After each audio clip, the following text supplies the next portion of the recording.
Hey guys, welcome back to my channel. It is tea time, so go ahead and make yourself a cup of your favorite warm beverage. You're gonna need it because I have a feeling this is gonna be a long one. I have some orange tea here. It's just a fruit tea, just orange. Today I'm gonna do a tea time video that I've been meaning to do for a very long time and promising to do for a very long time, but I just hadn't gotten to it. But I thought now, coming into autumn, coming into the holiday season, now is the perfect time to finally do the tour of the games cabinet. So what you see behind me here is our games cabinet. It spans pretty much one entire side of our living room, and it is not completely filled with games, but almost. When we moved into this house, my husband pretty much gave me free rein over decorating the interior, but he had one request, and that was a really big games cabinet. So this is the result, and today we're going to go through it. So for a little bit of background, a little bit of context maybe, I used to always be someone who didn't enjoy tabletop games, board games. I'm a really bad loser. I tend to get way too competitive, and it makes it just not fun anymore. It was never something I really enjoyed. My husband, on the other hand, he has always loved board games, and many of our friends have always loved board games. My social circle consists of lots of very gamey people. Once the pandemic happened and the lockdowns happened, playing games with like one or two friends at a time was pretty much the only thing you could do. And that is when I caved and started playing games with my husband and my friends. We found a couple of formulas, like things that games need to have in order for me to enjoy them, and elements of games that I really don't enjoy, and kind of going from there, we found actually quite a few games that I really enjoy playing. So as we were playing more and more board games, people caught on to the fact that we enjoy this now, and they started gifting us board games for, birthdays and everything. We started buying more as we were playing lots during the lockdowns. All of that combined made it so that we gathered lots lots of games in a pretty short amount of time. And now we have this huge collection, which is really fun, and I can fully say now that I actually enjoy playing games now. It's something I really like doing in a social setting with friends. But again, there are some characteristics that a game needs to have in order for me to enjoy it. A huge thing for me is co-op. You'll see in the type of games that I'm gonna show you today that I really enjoy co-op, and some of our friends really prefer cooperative games as well, so that's great. We have a bunch of those. I tend to really enjoy like quick little party games. My husband really does not like those. Yeah, I feel like I've been keeping you here for way too long. It's time to dive in, go through everything. I'm gonna show you every single game that we have. I'm gonna give you my opinions on the games. I'm gonna show you my favorites, give you some tips and recommendations. Let's get started. Let's start in the upper corner with this drawer here. This is our RPG drawer. So this is where we keep our dice, notebooks, character sheets, maps, things like that. Spell cards. We mostly play Dungeons and Dragons, so most of the stuff is D&D stuff. Semi-organized, but at least everything is in here except for the books, which are over in our bookcase. Then there's one more drawer that's dedicated to games, which is this one, which holds our Arkham Horror card games. We have the base card game and two extension packs at the moment. I'm pretty sure one of them is just inside. Ooh, this is a heavy box. It's just inside the base game box. This is kind of our most recent addition and the game we've been playing the most at the moment in various forms. So usually my husband will do a solo playthrough first, then we've been playing together, just the two of us, and then we've also been playing with a couple of friends. I really enjoy this game. It's cooperative, up to 4 players. It's a deck builder card game, and it's very narrative heavy. It basically guides you through a story. It's set in a world based on H.P. Lovecraft's stories. It is pretty dark. It's a really fun game. I love the mechanics, and the stories are just really good. We've really been enjoying that, and I'm sure we will get more expansions, hence why it got an entire drawer. Okay, so let's move down to the cabinets, and this is where it really begins. Okay, so this is also Robert's organization system, so I hope I'm saying it right, but if I'm not mistaken, this is 1 and 2 player games, quick and simple games that aren't quite party games, because those are for huge amounts of people, but yeah, games like that. This is my husband's DM stuff that I'm not allowed to look inside. These are the party games for like many people, and these are just the games that fit in here, and then we have a little box of little card card games. Let's go through. We've had a couple of these escape room games, which are really fun. The only downside to them is that you can only play them once. Obviously, once you've escaped, you know the clue in the puzzle and it's no longer fun. So these are not replayable one-time games, but really, really fun to do. I really enjoy these. If you like escape rooms, chances are you'll like games like that as well. We have a portable version of My City. I've played the bigger version, like the original version as well. We bought this to take with us on a holiday and it was really fun. If I start explaining every single game in here, we're going to be here for hours. So I'm just gonna let you know what I think of the game, and then you can Google, the rules and everything if you are interested. But yeah, this one, really fun. Really enjoyed this. It's very simple but challenging enough to be fun. Doesn't take too long to play. Really, really fun. These, I'm very sure, are my husband's Magic the Gathering cards. Yeah. I've never played that. Can't tell you anything about that. These are 1 and 2 person games. This is the 2-player version of Codenames, which is really, really fun. I don't think I've ever actually played the original Codenames, but this, so much fun. Cooperative game is really simple, really quick to set up, and really, really fun. There's also kind of a campaign mode that you can play through, or you can just play the simple version. Really enjoy this. This is one of the first 2-player games we bought back when the lockdowns happened. Holmes, it's obviously a Sherlock Holmes inspired game. One of you plays Sherlock, the other plays Moriarty. It is a deck builder card game as well. It's okay, not my favorite. We haven't played it much. This one, however, Patchwork. Oh, this is such a cozy, cute game. Also a 2-player game. Really simple to set up and play, but a lot of fun. Yeah, I really enjoy this one. And then we have this 1-player game, which is called Brains, which is basically like a puzzle game. I don't think I have ever played this one. Alrighty, so let's put those back before I completely ruin the system. This is a printed out version of Shipwreck Arcana, which Robert bought the digital version and then printed it out. This is a really interesting game, very different from all the other games I've played before. It's a card game again, it's played in a group. It's beautifully made, love the design. It's a very brainy game, you have to stay sharp and keep your wits about you, but yeah, I really, really enjoy this. It's very interesting. If you ever get the chance, I recommend playing that. Okay, the quick little semi-party games. This is a classic in the Netherlands. It's called Regenwormen, rainworms. Worms, just earthworms, I guess. I really don't like this game.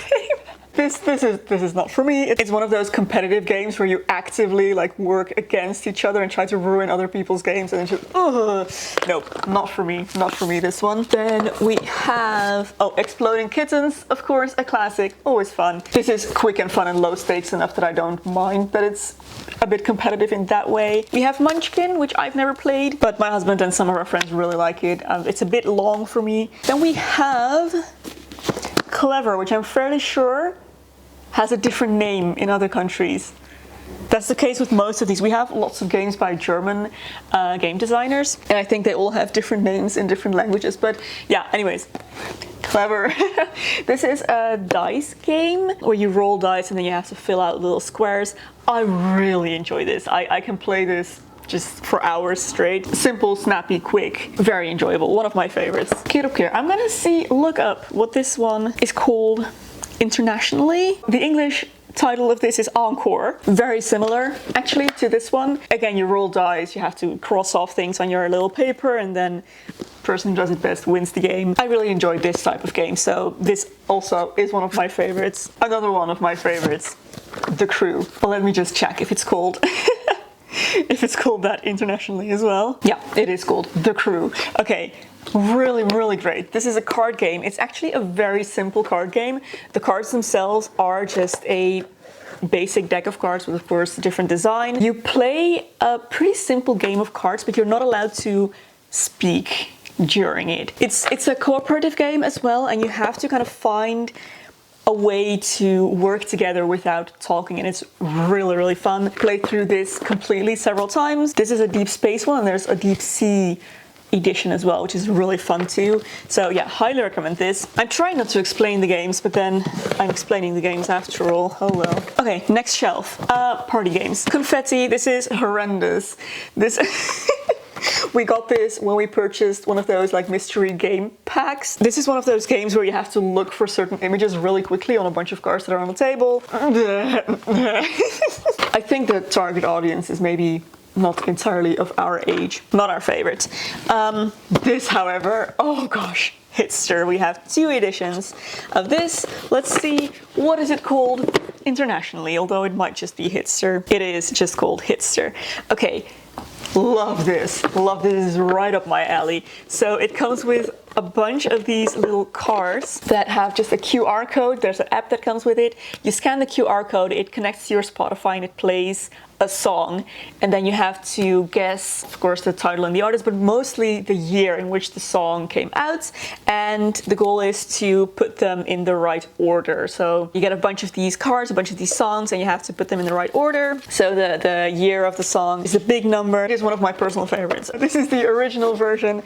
This is the new expansion, the Guilty Pleasures version, which features a lot of 90s and 2000s songs, which is my expertise.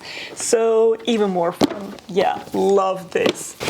Then we have Cards Against Humanity. Don't think that needs any introduction. Not too many. Again, party games are more my purview. My husband really doesn't enjoy them much. Little card games. We have a couple decks of just regular cards that, you know, not super regular decks, just regular card decks. We have Similo. This is the fairy tale version. It's really fun to throw in as a quick game. Not my absolute favorite, but it's okay. So we have Samoa. Can't say we enjoyed this one too much. This was a bit of a miss, honestly. There is Lost Cities, the card game, also 2-player. This was kind of fun, but it's very, very similar to a different game that we already have. Like the mechanics are almost exactly the same. And then we move on to the bigger games. So here in the corner we have Sleeping Gods. Now this, we had really high hopes for this game. Let me start by saying this game is beautiful. It is absolutely gorgeous. The game mechanics are really fun, but the storyline... So this is another one of those narrative games where you just kind of walk through a narrative, build your own story throughout the game. So you don't replay the game, you continue playing for, you know, several sessions. The story is really bad. I feel bad saying it, but the story is weak.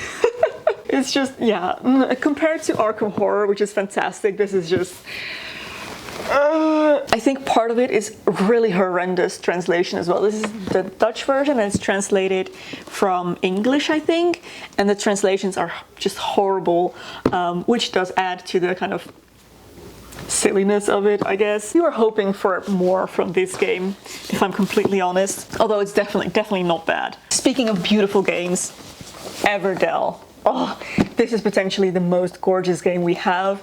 This is stunning. The playing setup is gorgeous. It is 3D. It's beautiful. It's so beautiful. All the cards, the art is beautiful. There's a little tree that you build, and then there's this like village of forest animals. It's incredible. I don't think I can ever play this game. This game has everything that I don't enjoy in games. It's a very long game. You need several rounds to set up an action that you want to do, and then several more rounds to actually do the action, and then the game's over. I like my games quicker and snappier, but it is absolutely stunning. My husband really enjoys it. If you do enjoy longer, more complicated games where you have to gather resources to do things, then this can definitely recommend. It is so gorgeous. This is a tip. An unexpected one. Spy Club. It looks like a little kid's game. It is, maybe, it's ages 10 and over, but it is so well made. I am not a fan of the artwork on this.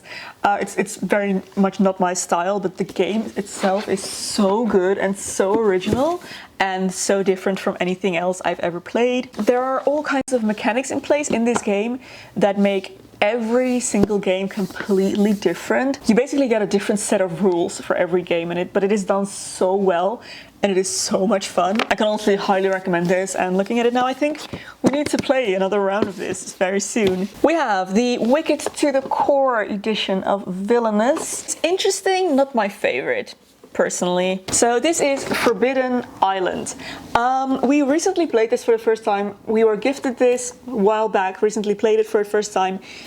it was really surprising. It was surprisingly fun and surprisingly good. As we were playing this, we slowly realized that it's so similar to Pandemic. It's like a very simplified version of Pandemic. It uses a lot of the same game mechanics, and then we discovered that it's made by the same person, so that makes sense. But this was, yeah, surprisingly fun. Pretty quick to play through as well, fairly quick to set up, really enjoyable. I think I can recommend this one, Forbidden Islands. This is a one-player game. My poor husband's always looking for one-player games for when I don't feel like playing with him. But yeah, so this is a one-player game. I've never played it. I've seen him play it several times, so I think he enjoys it. It's a card game, that's all I know. Now, Stonemaier Games is Robert's favorite game publisher. I'm fairly sure we're slowly collecting all of their games, and I believe this is kind of like a compilation game that kind of combines all of the other games they have into one in like minigame version. It's basically a dice game with lots of different elements. Not my favorite, but my husband loves it. This is a kids puzzle game that Robert's had since he was a child. And then we have Gingerbread House. Yeah, pretty fun. Again, not our top favorite, but enjoyable enough to play a couple of times. I love the premise of it. You're a witch and you try to build your gingerbread house to attract as many fairy tale figures to your house as possible so you can eat them. It is really fun. And then the last thing we have in here is this little game, which I believe goes by many names. In Dutch it's called Piglets, and you throw the pigs, and depending on how they land you get points. I've been filming for ages. I promise it's going to be much quicker now because we're moving on to the bigger boxes of games. Moving on. So we have Tapestry, which is, I think, my husband's ultimate favorite. We have all of the extension packs in here as well. I have played it a few times, don't particularly enjoy it very much myself. It's not my type of game, but it has a single player option, and yeah, Robert really enjoys it. It's beautiful though. This is a really pretty game. If you enjoy longer, more complicated games, then this is definitely one to try out. Tapestry. This is one of my personal favorites. This is Harry Potter Hogwarts Battle. I'm fairly sure this is one of the first games we got during the pandemic and the one that really pulled me over the line. Obviously Harry Potter themed. I love the design of the box. It's like a little chest. It's a cooperative deck builder card game. Beautifully designed again. Yeah, I really enjoyed this one. And I would like to play it again. It's been a while. We kind of overplayed it back then, I'll be honest. And at a certain point we kind of grew tired of it, but it's been a while now. I think we're ready to replay this. Then on the other side, we have Scythe, which I was told not to hold upright because everything inside will just topple over and shift. Again, this is one of those Stonemaier games that my husband adores. I think this is also one of his favorites. One of the ones I refuse to play as well, because this is just, it has everything that I don't like in a game. However, it is stunning visually, just gorgeous. I do know that it's a very long play. It's a complicated game and it has a single player option. Again, Robert can play it on his own as well, but sometimes he plays it with friends too. Yeah, this is like a war-based game. Here we have actually one of my games that I've had for a very long time. I think Robert actually gifted this to me when we just started dating many years ago, probably like 11 or 12 years ago now. The Lord of the Rings. This is a Lord of the Rings board game. It's okay. It's not the best, honestly. I remember back when he gave it to me, we played it once and I was like, yeah, I think once is enough. Even though it's Lord of the Rings and obviously I love nothing more. The game itself, meh. El Dorado. I'm fairly sure we got this one because it has a 2-player option. I personally don't think it's very good for 2 players. You need more people to make this interesting because the balance skews very quickly and then it's like pretty much impossible for the other person to catch up. Anyways, it's a pretty fun game. Not my favorite. Again, I prefer cooperative games. But out of the non-collaborative games we have, this is one I'd definitely be willing to play again. Now this is one of my favorites. And I'll have to look up what this one is called internationally outside of the Netherlands. Where's my phone? Okay, so this one is called The Taverns of Tiefenthal. And it's incredible. It's amazing. This is one of my favorite games ever. This is just, it's so good. It's not a cooperative game, but it is one of those games where everyone kind of does their own thing and there aren't really options to like mess up each other's thing, you know? So it's just about who does their thing the best, and I don't mind those. And this is just a great game. You basically spend your time building a tavern. It is pretty much a deck builder game again. And depending on how you optimize your tavern, you will get better guests, more points, and it's just, it's again beautiful. I really enjoy the artwork on this. Really enjoyed the game mechanics. It's just a really fun game. We have the expansion pack as well in here in the original box, which adds a little bit more to it. It's a fairly simple game. With the expansion pack, it's a lot more complicated. Highly recommend this one. You can play it with 2 players as well, and works great with 2 players. And yeah, this is wonderful. More Stonemaier games. We have Red Rising. Funny story, my husband actually bought the Red Rising book, either when this game came out or when he discovered that this game existed. The Red Rising book by Pierce Brown. And I'm fairly sure both of us actually much prefer the books over the game. Yeah, this game, not my favorite, honestly. It's okay. It's really fun if you've read the books. If you haven't read the books, I definitely would not buy this game. If you have read the books, it's fun to recognize characters from it and just, you know, locations and everything. Honestly, that's pretty much all there's to it. I personally don't enjoy the mechanics of this game very much. It's very complicated to figure out how to win this game, and not necessarily in a very enjoyable way, I think, personally. But it brought us onto the books, which was fantastic. I don't think I've ever read a series of books as quickly as I went through the Red Rising series, so that was quite enjoyable. Then we have another Stonemaier game. This is pretty much the cabinet of Stonemaier games. We have Between Two Castles of Mad King Ludwig. We've played this once only, because you need lots of players for this. Yeah, it's 3 players and up, so we haven't had the chance to play this very often. But the one time I played it was actually very fun. I think it's a combination of 2 games. A combination of Between Two Castles and the Castle of Mad King Ludwig.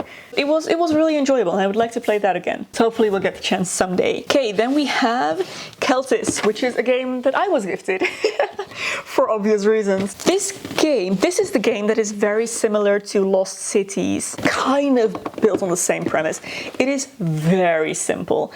I would even go as far as to say it's maybe a little bit too simple. It can be played with 2 players, which is great, but mainly the artwork on this is just not very inspiring. Like the board itself, I mean, it has the Celtic motifs and everything, but just not super exciting. I enjoy playing it, but it's just not one we reach for very often overall the other games that we have.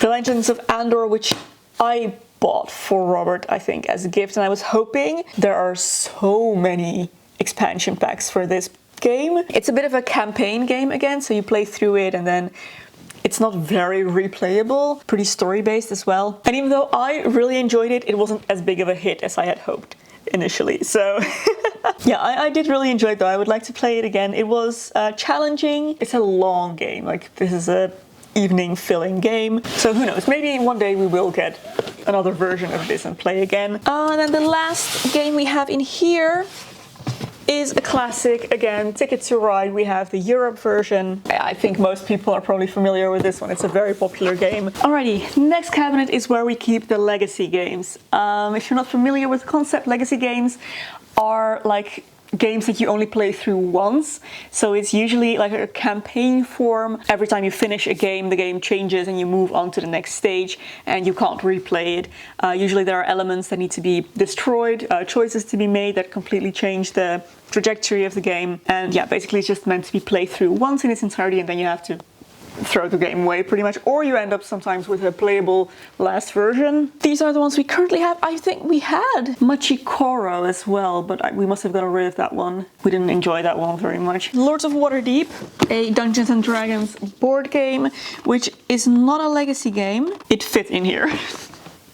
As you can probably tell, the cabinets are getting kind of full, so this is just here because it fits. I don't think we have played this exact version, but one of our friends has it as well, and we've played it with them. I don't really remember what I thought of this game, how I felt about it. I think it was pretty complicated too. Oh wait, yeah, I do remember. Yeah. It was okay. It was okay. It's a long game, again. It takes pretty long to play through. We have Pokemon Labyrinth, which was again gifted to Robert. I don't think I've played this ever, or actually any version of Labyrinth, which is weird because this is a classic, obviously. I kind of wanted to play this, but Robert says I won't enjoy it, so I'm willing to take his word for it. Who knows, we might play it sometimes. It looks like a pretty short game to play. Then we have Pandemic Legacy Season 1. This is wonderful. This is really, really fun. Really enjoy this, really enjoy the way the game changes as you play through it.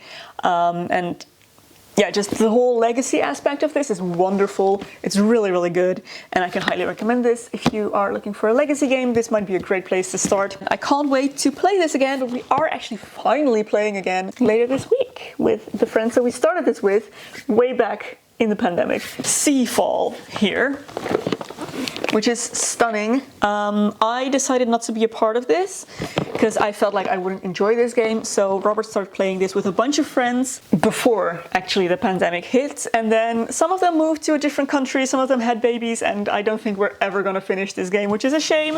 It was just bad timing. And then here I think we have some empty boxes. We have the Arkham Horror expansion, the Tapestry expansion. Oh, here's a game that I don't think belongs here actually. I haven't played it myself. I've been told it's horrendous. It's one of the most boring games in existence.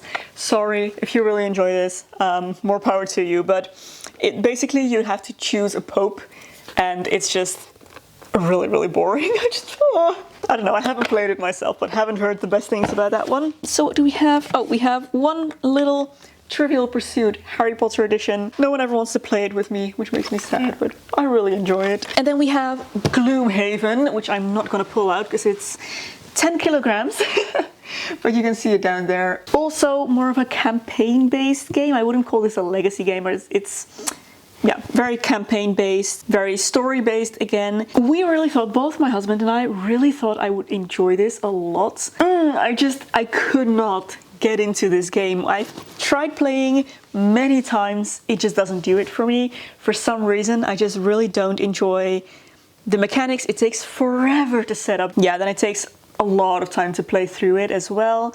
And as much as I enjoy the story aspect of this, the game itself just doesn't really do it for me. So Robert has been playing this both alone as well as with a friend. We use the maps from this sometimes when we're playing Dungeons and Dragons, as well as some of the tokens and the little minis, so that's good. It doesn't go to waste. Robert does really enjoy playing it, but just for me, I don't know, it just doesn't hit the spot, which is sad because I love the idea of this, and once again the artwork and everything I really love, and the story as well, but the game itself couldn't do it. And that is actually everything. The last two cabinets have other things inside, our records and just, yeah, other stuff, not games, puzzles. My puzzles are in there. But these are all of our games. So I hope you enjoyed seeing all of that. It was a lot, I know. But yeah, it's just something we really enjoy doing with friends or just the two of us. And it's fun to have a bit of a variety. There are some other games that we actually play pretty often, but our friends have them. We try, among our friend group, we try not to have the same games because obviously it makes no sense. We're usually playing together anyway. So this is just what's at our house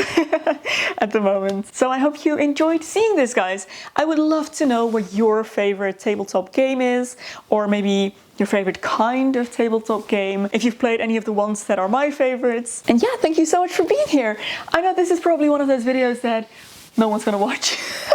But I don't care. I just really wanted to make this, and I really enjoyed taking you through the entire collection. I hope this video isn't an hour long, and I hope you enjoyed it. Thank you for being here, guys. If you did enjoy, don't forget to give it a thumbs up and subscribe to see my regular content, or maybe more of these tea times, who knows, why not? If you would like to support me through Patreon, there's a link in the description box below. Thank you so much for your support. There is another video here that I think you might also enjoy. You can go watch next. Thank you so much for watching once again, and I will see you very soon in my next video. Bye!